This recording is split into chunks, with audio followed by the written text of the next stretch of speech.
தலைநகர் டெல்லியில் போராட்டத்தில் ஈடுபட்டுள்ள தமிழக விவசாயிகளை அமைச்சர் ஜெயக்குமார் சந்தித்து பேசினார். விவசாயிகள் நடத்தி வரும் போராட்டத்திற்கு தமிழக அரசின் முழு ஆதரவு இருக்கும் என அவர் கூறினார்.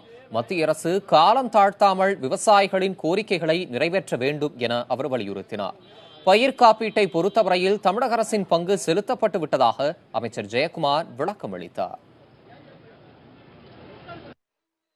எங்களுக்கு பாத்தீங்கன்னா இது நம்முடைய விவசாயிகள், நம்முடைய அரசு, தமிழ்நாடு அரசு, மத்திய அரசாங்கம் மூன்றும் சேர்ந்துதான் திட்டம்.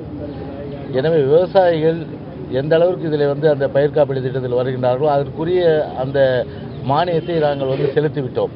எனவே இனிமேல் மத்திய அரசு செலுத்தி அதன் அடிப்படையிலே முழுமையான அளவுக்கு மத்திய அரசு